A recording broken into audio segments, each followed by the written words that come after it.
secrétaire général, camarades secrétaires généraux adjoints, secrétaires nationaux, secrétaires généraux de fédération, militantes et militants,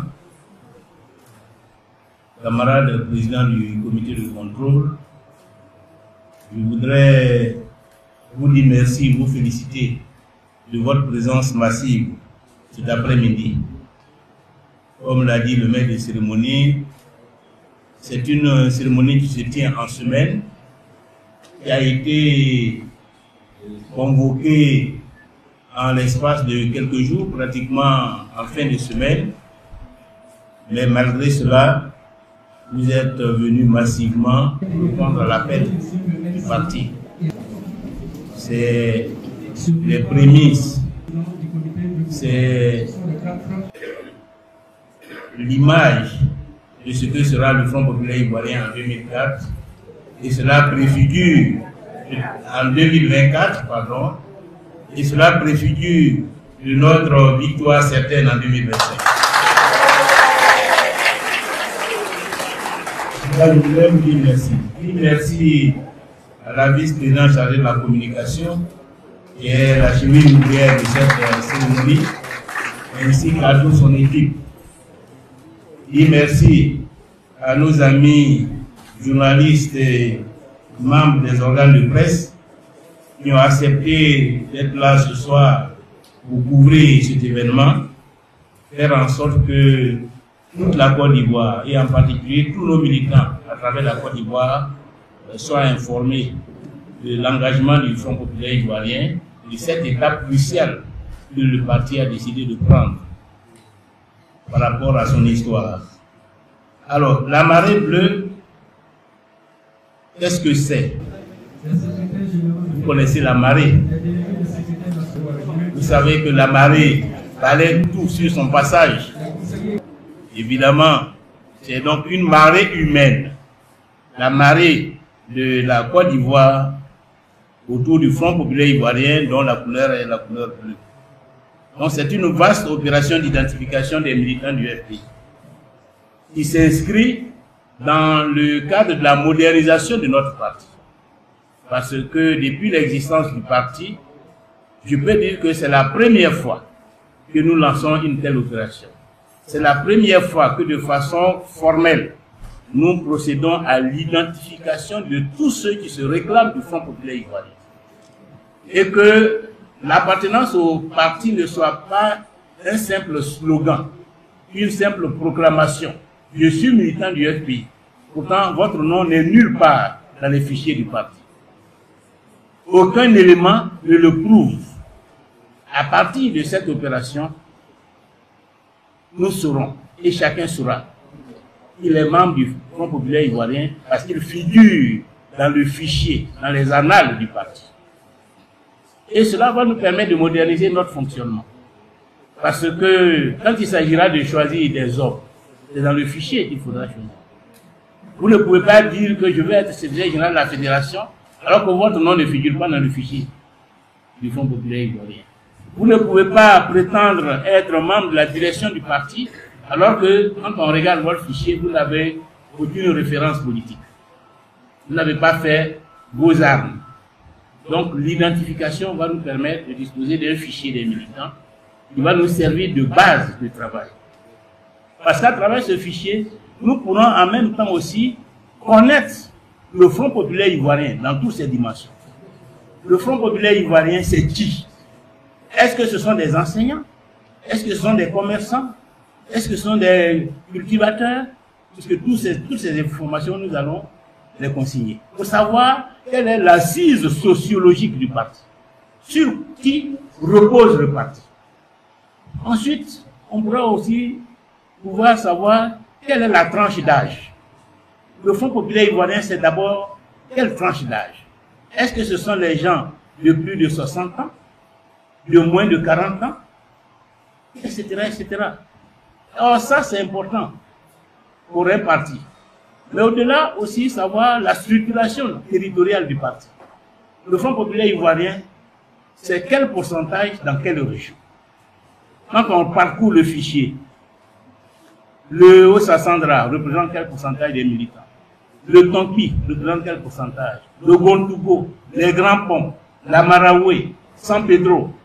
Ça nous permettra de voir aussi où nous sommes implantés et où nous avons des faiblesses et où nous devons donc mobiliser, dégager davantage d'énergie pour faire avancer le parti. C'est le sexe aussi. Il y a quel pourcentage de femmes? Est-ce que c'est un parti? Est-ce que nous pouvons nous enorgueillir de dire que le Front populaire ivoirien, c'est 60% de femmes et 40% d'hommes?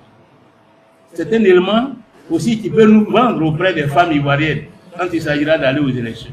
Pour dire, les femmes ont déjà choisi le Front populaire ivoirien.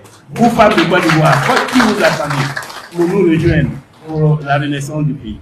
Donc voilà un certain nombre d'informations, d'éléments dont nous ne pouvons pas disposer si nous ne faisons pas cette opération d'identification. Donc nous le faisons aussi dans la perspective de 2025. Parce que 2025, c'est demain. C'est plus loin. C'est le moment de s'organiser. C'est le moment de se structurer. C'est pourquoi cette opération s'inscrit dans le cadre du programme d'activité 2024 qui est assis, programme d'activité, sur la réorganisation du parti, la déconcentration du parti, la fixation d'objectifs. Parce qu'en 2024, nous avons décidé de gérer le parti par objectif. C'est-à-dire, notre objectif aujourd'hui, cette année, c'est 648 000 militants à identifier sur l'ensemble du territoire. Et ces 648 000 sont repartis dans les différentes régions. Chaque région a son quota. Et donc, quand nous disons identification, nous allons l'enregistrer, mais après, à chaque étape, et régulièrement, nous allons faire le point. En avril 2024, nous sommes à quel pourcentage de réalisation de notre objectif? Et dans ce résultat, que représente la région du Béké? Que représente la région du Gondougo? Que représente la région du Folon? Nous allons faire ces statistiques. Or, chaque région a un patron. Donc, on verra donc les patrons qui travaillent et ceux qui dorment sur leur laurier. De manière à ce qu'eux aussi soient incités à avancer pour que le parti puisse atteindre ses objectifs. Et en 2025, il ne s'agira pas de participer pour participer. Nous voulons participer pour gagner. Et la victoire commence par l'identification. Pour le militant, quelle signifie cette opération pour vous, militants, et ici rassemblés aujourd'hui? La première signification, c'est d'abord le choix de son camp. Nous qui sommes ici, nous avons choisi notre camp. Nous pouvons dire dans quel camp nous appartenons. Surtout par référence à ce qui s'est passé en août 2021. Quelque chose s'est passé en 2021, vous le savez tous. Je ne voulais pas le rappeler. Mais depuis là, qui est dans quel camp? Qui est resté derrière le fleuve? Qui a fait la traversée? Qui est du côté de la Renaissance? Qui est du côté du FPI? Parmi tous les militants du FPI qui ont été bousculés, secoués par la crise interne, quels sont ceux qui sont restés et quels sont ceux qu'on ne voit plus, dont on ne voit plus les noms dans nos fichiers? La première signification, c'est que nous qui sommes ici, nous avons choisi d'être au FPI. Et nous allons inviter tous ceux qui étaient au FPI de rester au FPI. Et nous allons le vérifier à travers le fichier que nous allons mettre en place. Mais pour ceux qui viennent d'arriver, c'est aussi une façon d'entrer dans une famille. Quand on arrive dans un village, on ne reste pas dans la rue. Il y a plusieurs familles, il faut choisir d'entrer dans une famille. Et si vous ne savez pas dans quelle famille entrer, vous vous informez.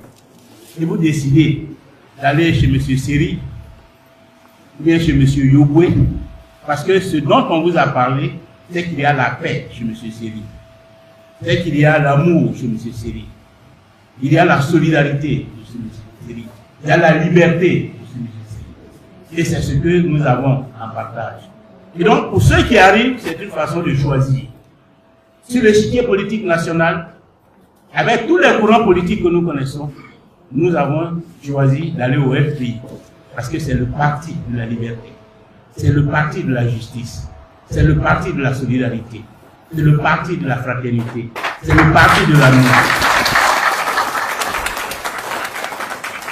Mais pour les anciens, c'est une façon aussi de réaffirmer la fidélité à un engagement. Certains ici sont militants du FPI bien avant 90. Et ils sont militants en 2024. Ils réaffirment, en s'inscrivant, qu'ils sont restés fidèles à l'engagement qu'ils ont pris en 1990, en 2000, en 2010. En fonction de la date d'adhésion au FPI, je suis resté fidèle. Et c'est pourquoi sur la fiche, on vous demande votre date d'adhésion. Pour montrer bien que depuis 1986, 1990, 1992, je suis FPI. En 2024, je viens réaffirmer que je suis toujours FPI. Ensuite, prendre aussi nos responsabilités. Parce qu'un parti vit d'abord par rapport à ses militants. Ce sont eux qui sont la force du parti. Parce qu'ils sont les soldats du parti. Ce sont eux qui doivent mener le combat du parti sur le terrain. En vous inscrivant, vous décidez de prendre votre part de responsabilité dans la victoire future du Front populaire ivoirien. À travers les actions que vous allez mener, à travers la campagne de sensibilisation sur nos valeurs que vous allez engager. Mais c'est aussi prendre une date avec l'histoire. Prendre date avec l'histoire, ça signifie quoi? Ça signifie que demain, lorsque vous serez, nous serons tous des vieillards, des parrains, des grands-pères, des grandes-mères, et que nous sommes installés confortablement dans nos villages, dans nos lieux de retraite, nous puissions taper la poitrine en disant, voilà, FPI qui est là, où il y a tel jeune maintenant qui est président de la République là, c'est nous. C'est grâce à nous. Si vous n'êtes pas dans notre fichier, vous ne pouvez pas le dire. Parce que quand vous allez le dire, votre arrière-petit-fils, votre petit-fils, votre petit-fille va aller fouiller. Ma grand-mère, mon grand-père dit que c'est eux qui ont fait FPI. Il m'a regardé dans le fichier.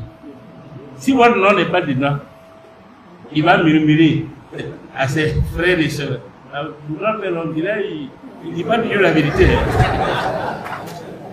Donc il faut s'inscrire pour bien montrer qu'on était là pendant les moments difficiles. On était là aussi pendant les moments de joie. Et que on était là lorsque le FPI s'est battu en 2024-2025 pour la reconquête du pouvoir. Voilà donc, chers camarades, les motivations de cette rencontre. Je voudrais donc souhaiter qu'elle soit couronnée de succès et qu'à votre retour dans vos lieux respectifs, vous puissiez continuer à amplifier le message de l'identification pour inviter tous les militants, anciens comme nouveaux, à se lever, pour se faire identifier, pour que nous atteignions l'objectif de 648 000 militants en 2024 et qu'en 2025, nous puissions atteindre le million si possible, parce qu'avec le million, la victoire est déjà dans notre poche.